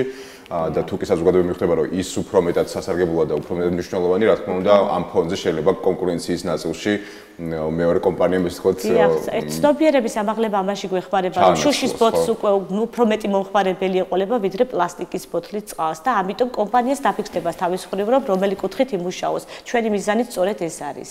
საბოლოო ჯამში ალბათ ის კვლევები რომლებიც ჯერჯერობით პროცესში არის აი ადამიანის გენეტიკასთან დაკავშირებით თუ რა გავლენას ახდენს ადამიანის ცნობიერზე უფრო მეტად მოახდენს გავლენას, როდესაც ის უკვე ნამდვილად დაინახავს საფრთხეს თუ რა შეიძლება მოჰყვეს პლასტიკთან ხანგრძლივ ურთიერთობას მათ შორის მოხმარებას. დიდი დრო გვაქვს კიდევ პროექტის ფარგლებში და სერიოზული კვლევები მიმდინარეობს, სადაც ეს დარგის ექსპერტები უკვე დიდ კვლევებს გამოავლინენ და ამას ჩვენ საზოგადოებას ვამცნობთ აუცილებლად, მოხდება ცნობიერების ამაღლების კუთხით ინფორმირება საზოგადოების ყველა სეგმენტის. კი ბატონო, აი რაც შეეხება უკვე ნავთობის ნაწილს, აი ამ შემთხვევაში თუ აქვს შავ ზღვას ეს პრობლემა 60-იან წლებში იყო ყველაზე დიდი პრობლემა ალბათ მე მგონი ხო ნავთობის და დღეს თუ არის ეს ვთქვათ ერთ-ერთი გამოწვევა ეკოლოგიური რა თქმა უნდა გამოწვევად კი რჩება, მაგრამ ამ სახში ამ სეგმენტში მე კომპეტენტური არ ვარ და ვერ გავაკეთებ განცხადებას. ძირითადი კომპეტენცია მაინც პლასტიკის ნაწილია. ჩვენი არის რომ მე როგორც ბიოლოგის და ცნობიერების ამაღლების ექსპერტი, ჩემი კომპეტენცია უფრო პლასტიკს მოიცავს. რა თქმა უნდა, ნავთობი რჩება გამოწვევად მით უმეტეს რომ ეს ნავთობგადამამუშავებელი ის გვაქვს ბათუმში, ეს გამოწვევა რჩება, თუმცა ამ ეტაპზე პლასტიკით დაბინძურება უფრო პრიორიტეტა ჩვენი ფონდის მიერ და კი ბატონო, აი საჯარო სივრცეებში მაგალითად იგეგმება თუ არა რამე ისეთი ღონისძიება, რომელიც შეიძლება უახლოესი იყოს და რომელშიც შეიძლება ნებისმიერი ის მოქალაქე ჩაერთოს, რომელიც ახლა გვისმენს ეკრანთან.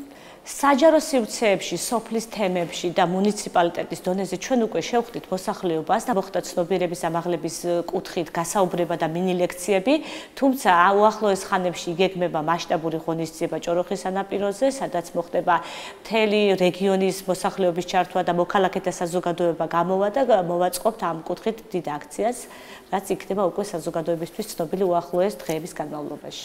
კი ბატონო. და წყლის კვლევაც იქნებოდა საინტერესო, თუმცა ხო ალბათ ამას შესაბამის ექსპერტს ვკითხავთ, როდესაც გვეყოლება სტუმრად, ზოგადად საინტერესო იქნებოდა შავი ზღვის წყლის თქოთ კვლევა, რომელზეც საბოლოო ჯამში ჩვენ მოსწავლეებში ცნობიერება მიყვავს იმ კუთხით, რომ მოხდეს, აი პლასტიკს ჩვენ ბუნებიდან ვერ ამოვიღებთ და მას თავს ვერ ავარიდებთ. ჩვენთან ეს სამწუხაროა, მაგრამ ხვდებით, მისი გადამუშავება და აი რეციკლირება მოვახდინოთ, ხო? აი ამიტომ შექმნეს სხვადასხვა ნივთები, აი პლასმასის ბოთლები გამოიყენეს, თქვათ ვაზე დაამზადეს და გარემო არ დააგვიანეს.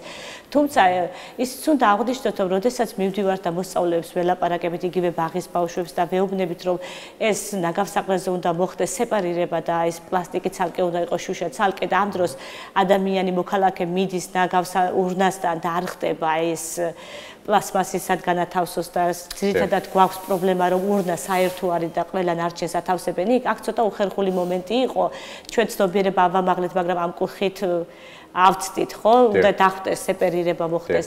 ამიტომ სანდასუფთავებასთან ვაპირებ თანამშრომლობას, რომ განთავსდეს ის ურნები, სადაც პლასტიკს ცალკე მოათავსებს მოქალაქე, შუშას ცალკე მოათავსებს და ამ კუთხით უფრო შედეგი გვექნება. სხვა შორის აი ამ კუთხით მე მახსოვს ადრე იყო ესეთი მოსაზრებაც, რომ თითქოს მოქალაქე მოტყუებული რჩებოდა, მათ შორის იმ ადგილებში, სადაც სეპარირება ხდებოდა, ანუ უბრალოდ განცალკევება, ეს ვთქვათ ნარჩენების საბოლოო ჯამში მაინც ნაგავსაყრელზე ერთიანად ხდებოდა ეს ნარჩენი და საბოლოო ჯამში მოქალაქე მოტყუებულად გრძნობდა თავს, რომ თითქოს არ ჰქონდა მნიშვნელობა ის ამას განაცალკევებდა თუ არა. ამიტომ ვარ დღეს ჩვენ აქ, რომ აქტიურად ჩავერთოთ და ამ კუთხით მივიყვანოთ ეს საკითხი, რომ მოხდეს სეპარირება და რეციკლირება ამ კუთხით და განთავსდეს ის სანდასუფთავების ურნები არა მხოლოდ ქალაქის ტერიტორიაზე, სოფლის ტერიტორია ამ შემთხვევაში, იმიტომ რომ მდინარეთა ჩამონარეცხი უფრო არის დიდი პრობლემა ზღვის სანაპიროზე, ვიდრე ადგილობრივების მიერ გადადგა. მე როდესაც გავეცანი კვლევას დაახლოებით 60% იგულისხმება ზუსტად შენაკადებით დაბინძურება სანაპიროზე. ჭოროხის სანაპიროზე ეს პრობლემა გვაქვს აქტიურად, იმიტომ რომ ჭოროხის მდინარის ჩამონარეცხი უფრო გაცილებით მეტი პროცენტი არის დაჭუჭყიანება, ვიდრე ადგილობრივი მოსახლეობის. კი ბატონო, მადლობა უღრმესი. წარმატებები მინდა გისურვოთ, ნამდვილად საინტერესო პროექტი არის და მნიშვნელოვნად საჭირო. ველოდებით იმ კვლევებს, რომელიც დაახლოებით 16 თვეში დაიდება, როგორც ვიცი, შესაბამისად შემდეგო შედეგებთან დაკავშირებით აუცილებლად მოგიწევთ სტუმრად და გავიგებთ თუ რა შედეგამდე მივიდა პროექტი. მადლობას გიხდით ამ კეთილი საქმისთვის. ელისაბედ მაკარაძე გახდათ ჩვენი სტუმარი. მადლობა.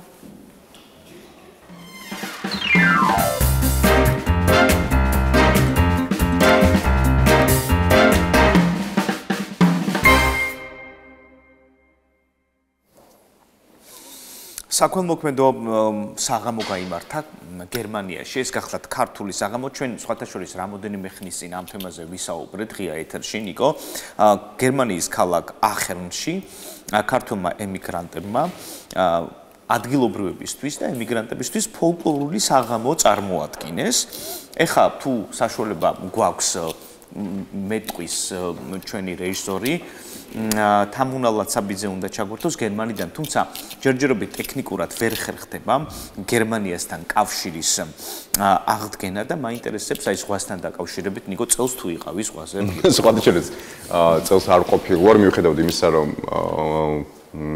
ჩვენ წინა დღეს ვისაუბრეთ, რომ ვარჯიშთან ერთად აუცილებლად სურვა უნდა დამეწყო დილაობით და დილით თუმცა ჯერჯერობით თქვენ თან ალბათ ცივი იქნება თქო წყალიდან და ვერ გადავწყვეტე მოკლედ რაღაც რისკ ფაქტორები არსებობს რის გამო ჯერჯერობით ზღვაზე არ ყოფილვარ თუმცა აუცილებლად იმიტომ რომ ცურვა ჯანმრთელობის ერთ-ერთი საუკეთესო საშუალებაა. სხვათა შორის წყლის მაჩვენებლები ნორმაშია, როგორც ექსპერტები გეუბნებიან, ჩავიარე ამასინათ სანაპიროზე და სავსე იყო მოცურავეებით და ესე იგი დამსვენებლებით და ადგილობრივებით და გამიხარდა, იმიტომ რომ ივნისში ესეთი გადავსებული პლაჟი დიდი ხნის წინ დიდი ხანი არ მინახე და მეხარია. მე გავხსენი უკვე სეზონი.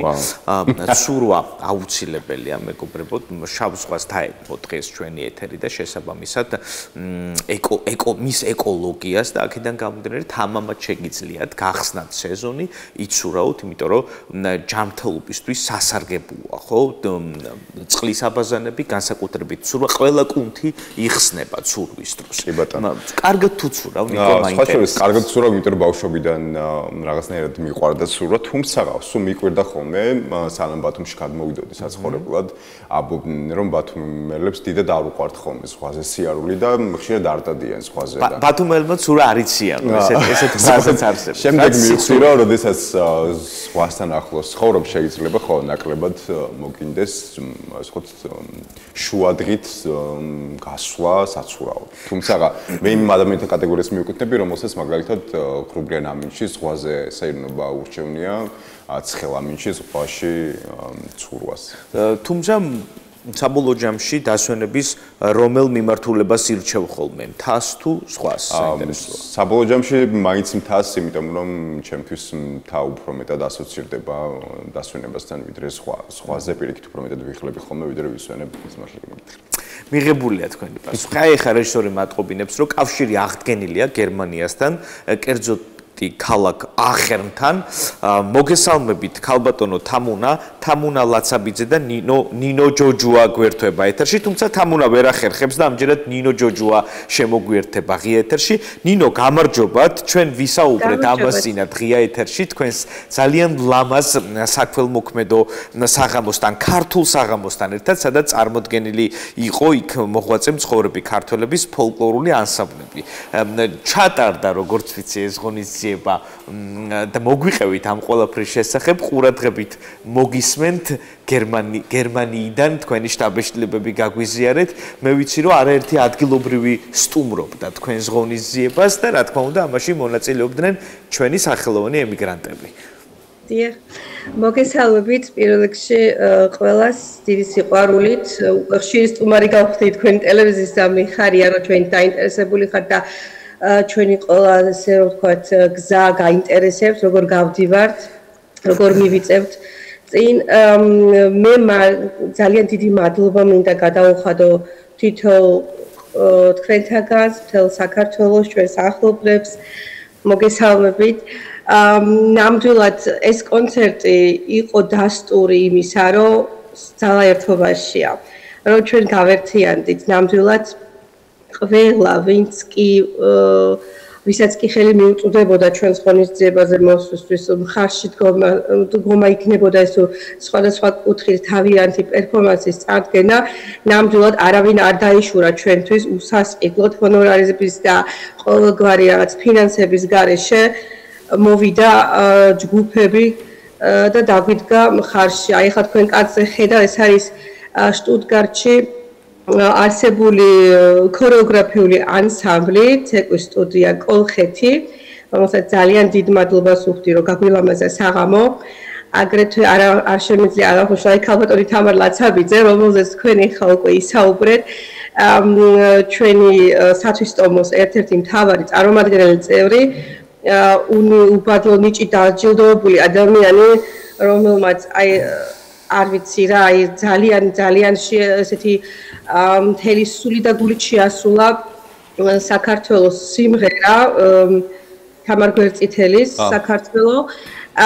აი ჩვენ ვართ ძალიან ამაყი, იმითი რომ ჩვენი დასახული მიზანი რომ გერმანიას გავაცნოთ ქართული კულტურა, საზოგადოებას გავიტანოთ ჩვენ აი ამ დიდ ასპარეზზე ეს შედგა.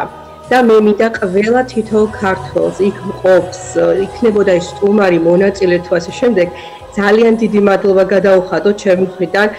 არ შემიძლია არ აღვნიშნო აი ეს მზარეულები, რომლებიც სპეციალურად ჩამოვიდნენ ამ დღესთვის, ამ ჩვენ საღამოს მხარდასაჭერად და რომელმაც საოცარი შედეგები დადგეს. დიდი მადლობა ლევან ფიფიას ამისთვის, რომელიც სპეციალურად ჩამოვიდა.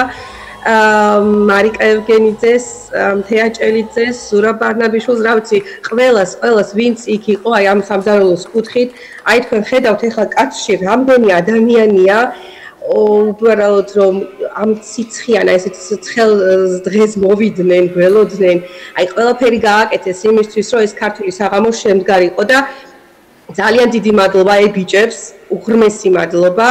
ნინო, საინტერესოა გარდა გასტრონომიული ნაწილისა და ფოლკლორისა, ასევე თუ იყო მაგალითად კულტურის სხვა რომელიმე ეს თქო მიმართულება წარმოდგენილი, მათ შორის მხატვრობა, ქართული კინემატოგრაფია ან მსგავსი ეს თქო ნაწილი ხომ არ იყო პროექტში, ზოგადად რა მნიშვნელობის იყო და დამსწრე საზოგადოებას ახსენებს თქვენ მაგალითად თუ იყვნენ გერმანელები დაინტერესებული, რამდენად ბევრი იყო ეს თქო სტუმარი უცხოელოვნების და დარწმუნებულებთან ნებისმიერი ქართველისთვის იქნებოდა სასიამოვნო ქართულ საღამოზე დასწრება და ვთქვათ კულტურასთან კიდევ ერთხელ ზიარი, თუმცა აი უცხოელების გერმანელების მოსაზრებები გაგვიზიარეთ მათი ვთქვათ რა თქმა უნდა დიდი ყოვნება და აღელვა და სურვილი თვითონ გერმანელი საზოგადოების გამომდინარე იქიდან რომ ძალიან არიცნობდნენ აი ამ პატარა ქალაქ ახენში არიცნობდნენ ჩვენს კულტურას და ზოგადად ჰქონდათ განაგონი რომ საქართველოს ესე ვთქვათ ფოლკლორი, ცეკვა იქნებოდა სიმღერა თუ ასე შემდეგ, მაგრამ ჩვენ არა მარტო ფოლკლორი და ფოლკლორი წარმოადგინა და ქორეოგრაფია მქონდა კლასიკაც, რა თქმა უნდა, მუსიკალური ოჯახების მიერ წარმოდგენილი, ძალიან კმაყოფილები იყვნენ, აი ნამდვილად მეორე დღეს რო გავიხვიძე, მინდა ვთქვა აღვნიშნო, რომ სამადლებლო წერილები და აღფრთოვანებული ხალხის ესე ვთქვათ ემოციები მეორე დღესაც არ ჩერდებოდა, იმიტომ რომ ეს იყო არა მარტო ჩვენი ქართველი, არამედ უცხოელი ესე ვთქვათ მაყურებლის მიერ ესე ვთქვათ გამოგზავნილი მესიჯები. ძალიან კმაყოფილი იყო ყველა და მე უბრალოდ აი ამიტომ ვიტყვი რომ ეს დღე შედგა ნამდვილად უბრალოდ ეს იყო აი ენით აუღწერელი ბედნიერება რომ ჩვენ ეს შევძელით. აი თქვენ ახსენეთ ადგილობრივი ანსამბლები. საინტერესოა ამ შემთხვევაში საუბარი უბრალოდ უშუალოდ გერმანიაში მცხოვრებ ქართველებზე, რომლებმაც შექმნეს ეს ანსამბლი, თუ უშუალოდ საქართველოსდან იყვნენ ჩამოსული სტუმრად, ეს ვთქვათ ამ კონკრეტულ ღონისძიებისთვის. იყვნენ ჩამოსული ქართველები ძირითადად, ანუ უცხოელებს ვერ ვიხსენებ, შეიძლება იყვნენ კიდევ რომელიც მე გამომრჩა, მაგრამ იყო ქართველები შვეიცარიიდან, იყო ვთქვათ ქვეყნის, ანუ გერმანიის ქალაქების, სხვადასხვა ქალაქებიდან, რომლებიც იყვნენ მშობლები მონაწილეების, რომლებიც სპეციალურად ამ დღეს ჩამოვიდნენ, რომ თავისი შვილებისთვის, იმ პერფორმანსისთვის, იმ ლამაზი სანახაობისთვის ეყურებინათ. და მოკლედ მე მინდა ვთქვა, რომ აი ნამდვილად 250 კაცზე მეც ვითვლიდით დარბაზში ფიზიკურად არ იყო იმის საშუალება, რომ ვინმე ვთქვათ დამატებით დაგვეშვა დარბაზში. და ამიტომ ჩვენ ყველანაირად ეს ორგანიზება ცოტა არ იყოს მქონდა დაძაბულობა, იყო ეს რაღაცა მიზერული პატარა ის რო ვთქვათ ჩვენი შინაგანი ღელვა, ეს ქაოსი, მაგრამ ყველაფერი იმდენად კარგი და ლამაზი იყო, რომ ეს ყველაფერი ესე ამ ემოციებმა გადაფარა და აი მაგალითად მე უნდა აღვნიშნო ის, რომ ქალაქის მმართველობამ ვითხრა, რომ იქნებ დავიმეოროთ ეს ლამაზი დღე და ეს საბოლოო ჯამში ეს არის ალბათ ის საბოლოო ჯამში მე მინდა ვთქვა, რომ ყველაფერმა ფურორით ჩაიარა, რასაც მე წინაზე ვერ ვგრძნობდი, გამომდინარე იქედან, რომ ძალიან დიდი იყო ეს უნებათა ღელვა და ზოგადად ეს ემოციები როგორ გამოგვივიდოდა, ეს ხო ჩვენი პირველი დებიუტი იყო და ამიტომ ვიძახი, რომ დებიუტი შედგა ამ ახალ ფოლკლორული ჯგუფის ფესვების, რომელიც შტუტგარტიდან გვეწვია და ბიჭებმა სპეციალურად აი ძაღლი არ დაიშურეს და თქვენ ალბათ გეკნებათ ნანახი კადრები რაოდენ შრომა იყო აქ ჩადებული და რა სიმამაცით კეთდებოდა ეს ყველაფერი და მე მაგალითად ძალიან მოხარული ვარ და ჩვენ ნინო, ანუ თქვენ ამბობთ რომ გერმანული ქალაქ ახერნის თვითმმართველობამ კლავაც გთხოვათ განმეორებით ჩაატაროთ ქართული საღამო ქალაქში, ხო, როგორც? დიახ, იმდენად ეს ფაქტიურად ჩვენ გამოვაცოცხლეთ ქალაქი. არის აქ ბევრი სხვადასხვა ჯგუფებია, ბევრი სხვადასხვა გაერთიანებები, მაგრამ აი ქართულმა, რა ვიცი, ალბათ გენში გვიზის ქართველებს ეს, რომ აი ეს უნებათა ღელვა და ეს ეს თქვათ ხმაური ეს ქაოსი, სასიამოვნო ქაოსი, რა თქმა უნდა, აი მოიხიბლა ეს ჩვენი ესე რომ ვთქვათ თვითმმართველობა და ძალიან ბევრმა ვინც ვერ დაეწყო. ეკნება თუ არა ხარდაჭერა მათგან საინტერესოა. სხვათა შორის გითხრეს, რომ ჩვენ ყველანაირად შეგიწყობთ ხელს.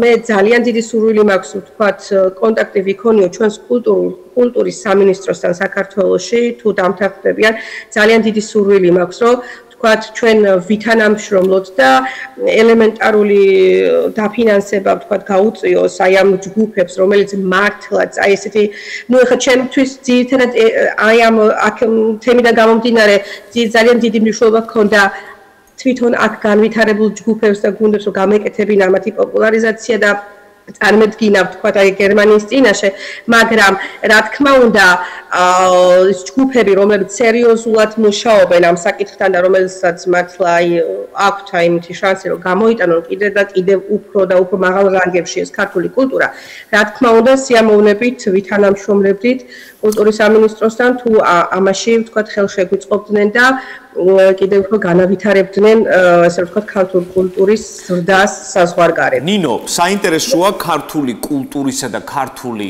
საღამოს გარდა გერმანიაში თუ მოხდა ქართული კულინარიის გაცნობა გერმანელი ხალხისთვის. დიახ, როგორც უკვე მოგახსენეთ, ჩვენ ქართული კულინარია არა მარტო ამ კონცერტზე ჩვენ ადრეც როგორც უკვე აღნიშნეთ და თქვენს გქონდათ ამის შესახებ ინფორმაცია გავაცანით სხვადასხვა საშობაო მარკეტზე იქნებოდა თუ საკვირაო მარკეტებზე საზოგადოებას და ზუსტად ეს იყო იდეოლოგია რამაც მოგვიყვანა აქამდე რომ ძალიან უნდათ რომ ქართული სამზარეულო თუნდაც თქვა ქართული რესტორანი იქნებოდა ეს თუ რაღაც აი ამ კუთხით მიმართულებით რაღაცა ესეთი იმბის რაღაც ესე რომ ვთქვათ გასტრონომია ცოტა ახლა აღელვებული ვარ და მომიტევეთ. ანუ უნდათ რომ ყოფილიყო და ჩვენ ვერ გავბედეთ, იმიტომ რომ შეიძლება გქონდეს ეს ერთეულებს ეს სურვილი, მაგრამ ეს ყველაფერი იმდენად ფინანსურ ხარჯებთან არის დაკავშირებული, რომ ჩვენ ამას ყველაფერს ვერ გავიტანდით, მაგრამ რახან მოთხოვნა დიდია სამომავლოდ გეგმავთ რომ ჩვენ უფრო და უფრო განვავრცოთ და განავითაროთ ეს ქართული სამზარეულო. ნინო, რომელი კერძი მოეწონათ გერმანელებს საინტერესოა? რომელი ქართული კერძი მოეწონათ ყველაზე მეტად? თუ ვიტყვით რომ უმეტესობა იყო აქ ქართველების, რა თქმა უნდა ქართველები ყველას მოსწონს მონატრებული ჰქონდა თქვათ ესე თუ ის კერძი, ჰქონდა სხვადასხვა ანუ ჩვენ შევეცადეთ რომ გქონოდა ქართული, ანუ ევროპული სერვირებით, ქართული სამზარეულო ევროპული სერვირებით, მაგრამ ქართული გემოებით. შესანიშნავია. დიახ, ჩვენ ანუ თქვათ ხინკალი იყო, ოღონდ პატარა ესეთი ხინკლუკების თავისი რაღაც სოკოს соуში, რომელსაც შეიძლება ითქვას, რომ არ წარმოადგენდა ეს ორიგინალ ხინკლის ფორმას, მაგრამ ჩვენ ეს უბრალოდ სერვირება მოვახდინეთ ესეთი, იმიტომ რომ ანუ ევროპელებისთვისაც ყოფილიყო საინტერესო. და ნამდვილად შევძლებთ. საინსახურა მოწონება თქვენ ხინკალი LRG რომელიც ესე რომ ამოვწელეთ ძალიან მოახდინა შტაბ-ეჭვება აქ უცხოელ ხალხზე.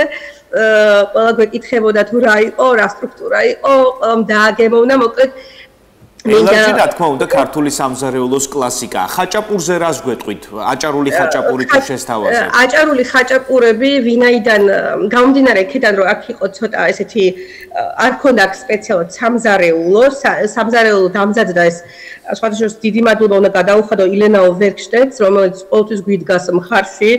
ეს ანა მარია, რომელიც მე ადრე ვახსენე, აი იქ მოვამზადეთ ყველაფერი, მოგვეცა საშუალება რომ დაგვემზადებინა ეს ყველანაირი კერძი და შემდეგ სერვირება გაუკეთეთ აი იმ დარბაზში, სადაც კონცერტი ტარდებოდა და გამომდინარე იქიდან რომ იქ არ ქონდა ჩვენ არანაირი საშუალება იმისა, რომ ადგილზე გვეცხო და გვეკეთებინა აჭარული ხაჭაპური, რა თქმა უნდა, ცივი ცოტა ხოშტაბეჭებას მოხდენდა და გადავწყვიტეთ გაგვეკეთებინა ჩვეულებრივი იმერული ხაჭაპურები, ამისთვის დიდი მადლობა თეაჭელიძეს, რომელმაც ძალიან დიდი შრომა ჩაძო. აი ამ ხაჭაპურებში ნამდვილად ძალიან ესეთი გამოვიდა, რომ ყველა ძალიან აღთოვანებული იყო და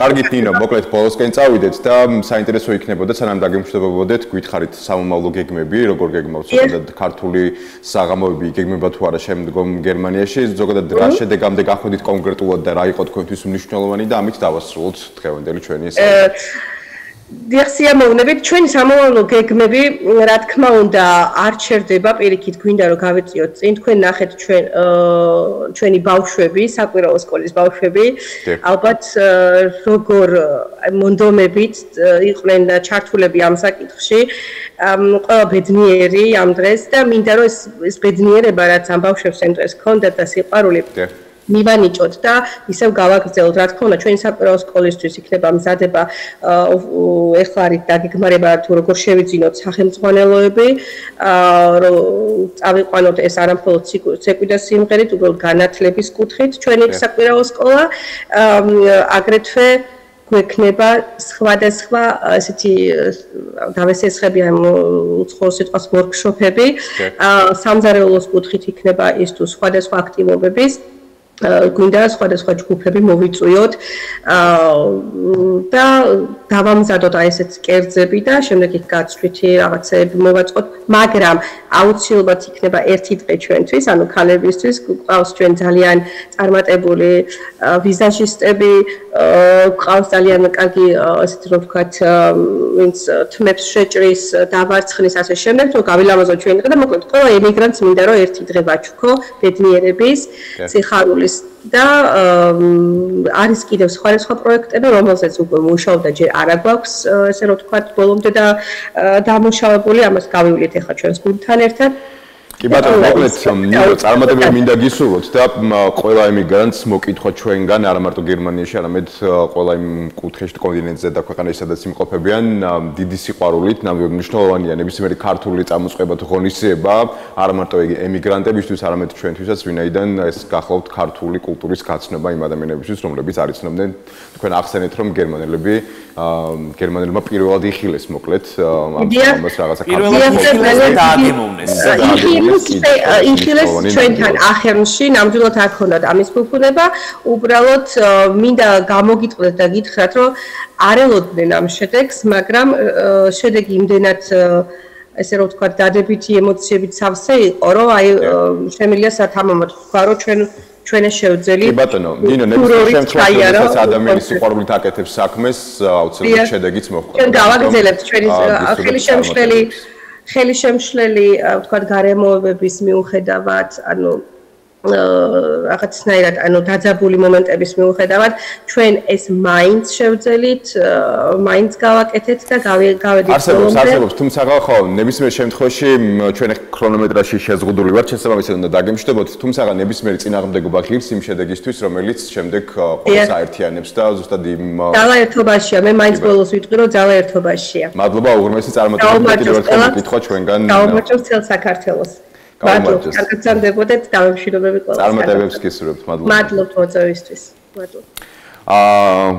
საკმაოდ საინტერესო იყო ნამდვილად, რაღაცნაირად ბურზგლავს ხოლმე, როდესაც წარმოვიდგენ, რომ ქართველები ემიგრაციაში როგორ გულმოდგინებით ცდილობენ, რომ ჩვენი ქვეყნის ეს თქო კულტურა, ფოლკლორი გააცნოს იქაურ მაცხოვრებელს და ნებისმიერ შემთხვევაში ხო რაღაც ძალიან დიდი მნიშვნელობის არის ეს და ჩვენ სტუმარსაც ეთყობოდა ის მხეოვარება, რომელიც აღნიშნა დაწყებამდე როგორი იყო პროექტისა. თან აქვე ისიც უნდა ვთქვათ, რომ ემიგრანტებზე ძალიან ბევრი ოჯახია საქართველოში დამოკიდებული, ისინი შრომობენ იმისათვის, რომ გამოგზავნონ საქართველოში დოვლათი და აქ ოჯახები თავს ირჩენენ და მათ გამონახეს დრო აი ამ მუხჩაუხრელი შრომის პარალელურად რომ ქართული საღამო მოეწყოთ და ეს ორმაგად მნიშვნელოვანია ნიკო ხო ამ ადამიანებმა თავიანთი რუტინიდან გამომდინარე მაინც იპოვეს იმის შესაძლებლობა რომ იქაური მაყურებლისთვის გერმანელებისთვის და არა მარტო მათთვის უბრალოდ შეკრებილი იყვნენ და ქართული კულტურის საღამო გაემართათ ხო ჩემი აზრით ერთიანობა ხო ეს ხო ძალიან მნიშვნელოვანი არის როდესაც გადამდები უნდა იყოს ყველასათვის ამის თქმა მინდა ნიკო გადამდები უნდა იყოს ყველა ემიგრანტისთვის ხო ქართველები ძალიან ბევრ ქვეყანაში ვართ მიმოფანტულები და შესაბამისად საბოლოო ჯამში ყველა საქართველოს შვილები ვართ და ესეთი კულტურული ღონისძიებები გარდა იმ შრომისა რომელსაც ეს ადამიანები გასწევენ ხოლმე ყოველდღიურად ესეთი კულტურული ღონისძიებები ესეთი სულის ჩამდგმელია ქართველთა ერთიანობის ეს მინდა ვთქვა. და ყველაზე მნიშვნელოვანია რომ კიდევ მათ ძალუც მიუხედავად ამ რუტინისა და ხშირ შემთხვევაში მძიმე შრომისა და ორგანიზონ მსგავსი ქართული ღონისძიებები, რომლებიც შემდეგ უკვე საინტერესო ხდება იქაური მაცხოვრებლისთვისაც. გიორგი, ჩვენ ყველა ემიგრანტს ვუსურვებთ მალე დაბრუნება სამშობლოში, საქართველოში, საკუთარი თავის და ძალების რეალიზება ასევე სამშობლოში და მშვიდობიან და ესე ვთქვათ გაერთიანებულ საქართველოში ცხოვრება უსურვოთ, რომელიც დარწმუნებულია როგორც ჩვენი ასევე ნებისმიერი ემიგრანტის ოცნება არის, რაც არ უნდა იყოს ნებისმიერი ესე ვთქვათ კეთილდღეობისა თუ დიდი შემოსავლისა, მაინც ალბათ სამშობლო მათთვის გამმეორებელია და აქ ყოფნა და ცხოვრება. უთუოდ ნოსტალგია, რომელიც ასწევთ ხოლმე ამ ადამიანებს გულზე, არის ძალიან ყოვლის მომცველი და მომაჯადოებელი. მათ განსაკუთრებულად ენატრებათ სამშობლო, ისინი ახლა გვიყურებენ ჩვენ იქიდან გამომდინარე, რომ მაჭარის საზოგადოებრივი მაუწყებელი გადაიცემა თანამგზავრზე და არაერთ ქვეყანაში ემიგრანტებს საშუალება აქვთ თვალყური ადევნონ ჩვენს არხს გადაცემას შესაბამისად მოვიკითხავთ ყველა ემიგრანტს რომელიც ახლა თვალყურს გვადევნებს და სხვათა შორის მინდა მათ უთხრა რომ ჩვენი გადაცემის ეთერი და კარი ყოველთვის ღია მსგავსი ღონისძიებებისთვის რასაც ეწოდება ქართული კულტურის საღამო ქართული გენის წარმოჩენა სხვადასხვა ქვეყანაში მე ჩვენს რეჟისორს ვთხოვ თუ გვექნება საშუალება გადავიდეთ შემდეგ თემაზე სხვათა შორის გაიმართა ქართული კულტურიდან არ მივდივარ შორს, ესე იგი საზაფხულო თეატრში ხალხური ქართული ხელოვნების სკოლის საანგარიშო კონცერტი ჩატარდა. იქედან წესით ახლა უნდა შემოგვიერთეს ღია ეთერში ჩვენი ჟურნალისტი ნონა ზავრიძე, თუმცა ტექნიკური ხარვეზი გვაქვს და ცოტა ხანში შემოგვიერთება. მანამდე მინდა კითხო ნიკო წელს თუ აპირებ ქართული კულტურის საღამოზე წასვლას არაერთი ღონისძიება დაამოსდა. ერისიონის უხიშვილები ტრადიციულად ჩამოდიან ხოლმე ჩვენს ქალაქში და მაინტერესებს თუ გეგმავთ წასვლას. სიმართლე გითხრა დაგეგმილი მაქვს სიამოვნებით, ვინაიდან ხშირად არ გვაქვს ხოლმე იმის ფუფუნება, რომ მაგალითად ერისიონის ან მსგავსი დიდი ეს თქო ანსამბლის კონცერტი ვიხილოთ. ჩვენს ქალაქს გულისხმობთ, რომ თბილისში ასევე სხვადასხვა რეგიონში შეიძლება იყოს. მოკლედ, თუმცა იქაც უკვე მოკლებული არიან ამ სიამოვნებას, იმდენი გასტროლია. გასტროლი აქვს უმეტესად, ზუსტად ამის თქმა მინდოდა და შესაბამისად ალბათ სასიამოვნო იქნება ჩვენი მაყურებელიც რომ გავაფრთხილოთ და ინფორმაცია მივცეთ იმის შესახებ, რომ ნამდვილად არაერთი კულტურული ღონისძიება იქნება წელს ბათუმში, მათ შორის სერისიონი და ბევრი სხვა ისეთი განსაკუთრებული ანსამბლი, რომლის თარიღები ზუსტად არ მახსოვს, თუმცა შეგვიძლია შემდეგ უკვე ჩვენს Facebook გვერდზე განვათავსოთ იმ ღონისძიებების ნუსხა, სადაც შეიძლება რომ ჩვენი მაყურებელი სტუმრობდეს ზაფხულის განმავლობაში. ზაფხული ასევე დასვენებასთან ასოცირდება ბათუმთან, სხვასთან და ამავდროულად ძალიან მნიშვნელოვანია, რომ მსგავსი ღონისძიებებიც იქნება ღონისძიებებით დატვირთულიც. სხვათა შორის არა მარტო თქვათ ჩვენი სახელგანთქმული ჯგუფები, სავიზიტო ბარათები მსოფლიოში როგორებიც არიან, თქვათ იგივე ერისიონი, იგივე სუხიშვილები, ჩვენი ანსამბლი იგივე ბათუმის მერიასთან არსებულ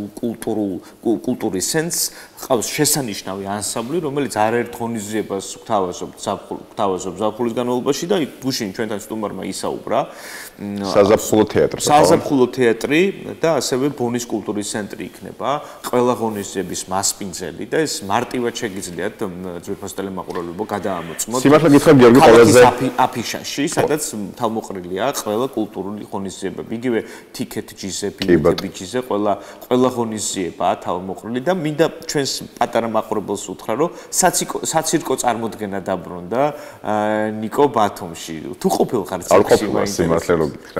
არასდროს. აი შენ ახლა ყოველთვის მქონდა განცდა და უბრალოდ რაღაცნაირი 7 ივნისიდან დაიწყო ქალაქ ბათუმში საცირკო წარმოდგენები და ნებისმიერ მსურველს შეუძლია მივიდეს. მე მაგალითად ძალიან მიყვარდა ცირკი ბავშვობაში, ჩემს მოგონებებთან ასოცირდება და დავპირდით ჩემს პატარა ქალიშვილს, რომ აუცილებლად წავიყვანდი. როგორც ახლა ხვდებით, ნონა უკვე მზადაა ჩაგვერთოს საზაფხულო თეატრიდან, სადაც როგორც უკვე გითხარით, ძვირფასო ტელემაყურებელო, ხალხური ხელოვნების სკოლის საანგარიშო კონცერტი გაიმართა. ნონა, რა ლამაზად გამოიყურები? მოგესალმებით, ნონა. ნონას მე მგონი ჩვენი არ ესმის. ესმის უკვე იღიმის შესაძლებლობა. ნონა, არაჩვეულებრივად გამოიყურები, გითხარი, რა ხდება შენს უკან? მოგვიყევი ამ კონცერტის შესახებ, ყურადღებით მოგისმენთ.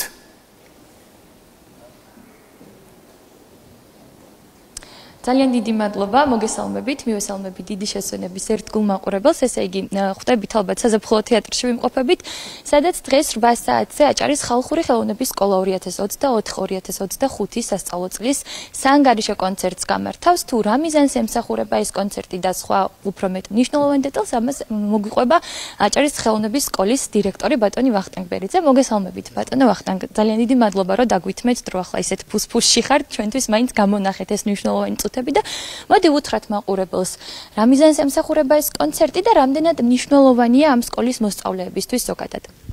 მოგესალმებით, მივესალმები მაყურებელს. სკოლა 2020 წლიდან ატარებს საანგარიშო კონცერტს.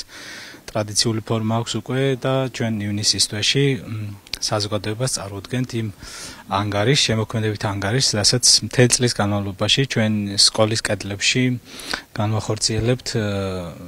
სკოლის ამ ღონისძიების მიზანია, რომ ახალგაზრდებს მივცეთ საშუალება სწავლის პროცესშივე მიეჩვენ აუდიტორიის წინაშე წარდგომას, მოგეხსენებათ დიდი სცენა, დიდი აუდიტორია და მათი ეს შთაბეჭდილებები, რომელსაც დღეს მიიღებენ, დარწმუნებულია, რომ დაეხმარებათ ზრდის პროცესში და მეორე მხრივ ღონისძიების მიზანია, რომ საზოგადოებას აუხსნათ ჩვენი სკოლის არსის და შინაარსის შესახებ კიდევ ერთხელ, ვინაიდან ეს არის ერთადერთი სასწავლებელი მთელს დასავლეთ საქართველოში, რომელიც იცავს ტრადიციულ მემკვიდრეობას, ქართულ კულტურას, ქართულ სიმღერას, ქართულ ცეკვას, ქართულ რეწვის ნიმუშებს განათლების მეშვეობით, რაც ძალიან მნიშვნელოვანია როგორც რეგიონისთვის, ასევე ჩვენი ქვეყნისთვის,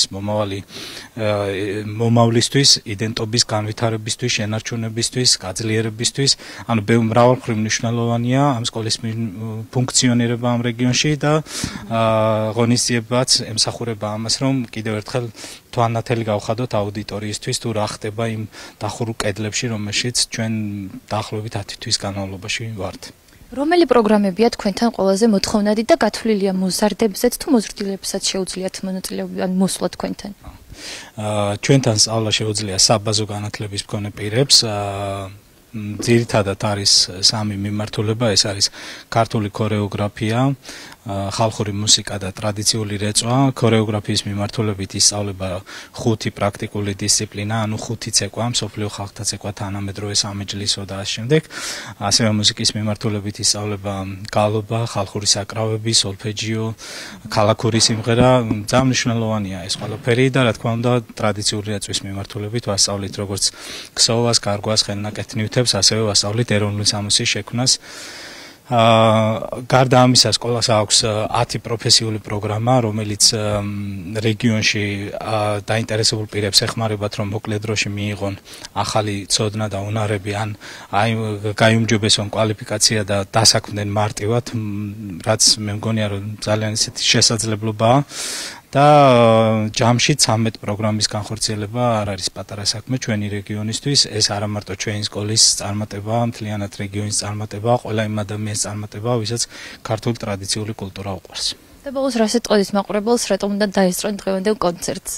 იცით რა არის, დღევანდელ კონცერტს იმიტომ უნდა დაესწრონ, რომ ერთი მრავალფეროვანი რეპერტუარია, მერე ის რომ ახალგაზრდები არიან, ახალგაზრდული ენერგია, არტისტიზმი, შემოქმედებითი სურვილი რომ დამკვიდრდნენ მომავალში, ეს ძალიან დიდ პასუხისმგებლობაა და თუნდაც იმიტომ უნდა დავესწროთ, რომ მომავალს მივცეთ მოტივაცია, რომ გაძლიერდნენ და მყარად დადგენ იმ სცენებზე, სადაც ესენი მომავალში გააგრძელებენ მოღვაწეობას. ძალიან დიდი მადლობა. შეგვიძლია ასევე გავესაუბროთ ერთ-ერთ მონაწილეს მარიამს. მარიამ, გამარჯობა. თუ შეიძლება გითხარით, თქვენ რას წარმოადგენთ დღეს კონცერტზე და რამდენი ხანია რაც ამ სკოლაში დადიხართ? მე პირველი კურსის მოსწავლე ვარ ამჟამად, 4 ცეკვაში მონაწილეობ: აფხაზური, ალვანური, ესპანური და ტანგო. სკოლის მთელი წლის განმავლობაში საკმაოდ განვითარდით ფიზიკურად და სულიერადაც, არა მხოლოდ ცეკვის ილეთებს შევისწავლით, არამედ მათ ისტორიებს, საწყისებს, რაც გვეხმარება უკვე მომავალი თაობისთვის შემდეგ ამ ცეკვის სწორად გადატანაში და მეწოდებაში. დღეს რას ვთავაზობთ აქ მოსულდა მაყურებელს? დიდ არჩევანს ვთავაზობთ. 10 ნომერი გვექნება საცეკვაო, როგორც ქართული ცეკვების, ასევე მსოფლიო ხალხთა ცეკვების და სამეჯლისო ცეკვების. ძალიან დიდი მადლობა, წარმატებებს გისურვებთ და მაყურებელს შეუძლია იხილოს მუსიკალური ნომერი, თუ შეიძლება გთხოვთ მონაწილეებს. მე ამით დაგემშვიდობებით, შეგიძლიათ დატკბეთ.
მოკლედ აი ასეთი შესანიშნავი ამბები ხდება აქ. მაყურებელს კიდევ ერთხელ შევახსენებ, რომ დღეს 8 საათზე საზაფხულო თეატრში გაიმართება აჭარის ხალხური ხელოვნების სკოლის საანგარიშო კონცერტი. შეგიძლიათ მობრძანდეთ, დატკბეთ და ისიამოვნოთ მეგობრებო. ნუ ნაიხა გიყურებთ ეკრანზე და ვფიქრობდი როგორ მოგიხდებოდა ქართული ცეკვა, ალბათ რომელიმე სამოყვარულო ჯგუფში სიამოვნებით მიგიღებდნენ.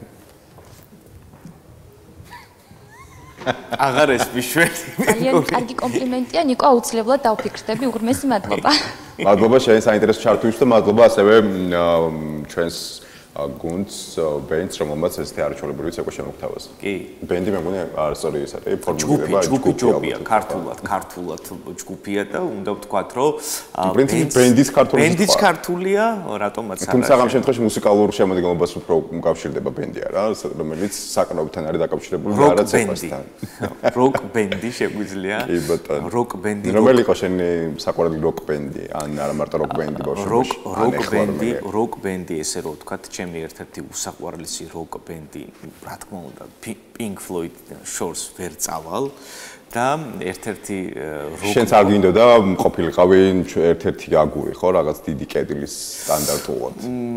ხო, მიუხედავად იმისა, რომ როჯერ უოტერსმა ბოლო პერიოდში რაღაცეები თავის ესე იგი აზროვნებაში შეცვალა, ვისთვის უკეთესი გახდა, ვისთვის უარესი, ლეგენდარული ბენდი იყო, ასევე Guns N' Roses, რომელიც ახლა ჩამოსული იყო, უძვირფასესი როკ იყავი სამწუხაროდ ვერ მოახერხე წასვლა, თუმცა აი ეს როკ ბალადა ნოემბრის წვიმა და ასევე რამდენიმე როკ ბალადა მეც მომწონს, თუმცა დიდად სიყვარულით არ გამოირჩევი, მაგრამ შენს ადგილს მე აუცილებლად ვესტუმრებოდი, თუ კი ჩემი საყვარელი მე რომელიმე ჯგუფი იქნებოდა ჩამოსული საქართველოში. Scorpions ვესტუმრე სხვათა შორის და ცვლილებათა ქარი The Wind of Change ამას მოусმინე ცოცხლად გამოიწვია ის ემოციები. აი ამ როკ ბალადებს ხშირად ვუშვებდი ხოლმე რადიოს ეთერში, ნიკო მახსოვს. შენც გაქვს გამოცდილება რადიოს მუშაობის, გუშინ ვისაუბრეთ სხვათა შორის რადიოს თემაზე და მიხარია რომ ტელევიზია და რადიო ესე აქტიურად პრინციპში ერთი ორგანიზმია და ეს სხვათა შორის ჩვენს პერიოდში საერთოდ სხვანაირი იყო რადიოც ალბათ, იმიტომ რომ მეტი მსმენელი ყავდა და თან მით უმეტეს ხო მაშინ რაღაცნაირად თვითონმა კომპოზიციამ და არტისტმა მოახდინა გემოვნების ეს თქვათ ფორმირებაც ალბათ ჩვენში და გარკვეულწილად სმენაც და ყურიც იმდენად გაწვრთნა რომ დღეს ნებისმიერი სხვა მარტივი მუსიკა ჩვენთვის შეიძლება არ იყოს სასიამოვნო მოსაწმენი, მათ შორის ის თანამედროვე, რომელსაც ხშირ შემთხვევაში აკრიტიკებენ იმის გამო, რომ არის ძალიან მარტივი და ურითმო გარდა ამისა ნაკლები შინაარსის და ფილოსოფიის მატარებელი, თუმცა ნებისმიერი არტისტის შრომა დასაფასებელი, რომელიც ნებისმიერ შემთხვევაში ცდილობს რაღაცას. რაც შეეხება უკვე ფესტივალებს, ესე იგი ჯაზ ფესტივალს ველოდები განსაკუთრებულად, წეღან მკითხე რომ თუ აპირებო. ვინ არის წელსტუმარი? ბევრი რამდენიმე ესეთი მნიშვნელოვანი ფიგურა უნდა ჩამოვიდეს, კონკრეტულად დაზუსტებულად უკვე შეგვიძლია რამდენიმე დღეში გავეცნოთ ალბათ ოფიციალურ ვებგვერდზე, მანამდე მსმენელს თავმშვიდობოთ და მაყურებელს, რომელიც ჩვენთან ერთად გაატარა ეს დრო ბედნიერი და სასიამოვნო დღე მინდა გისურვოთ. თუმცა არ გადართოთ აჭარის მაუწყებლის საინტერესო ეთერი გრძელდება. მომავალ შეხვედრამდე.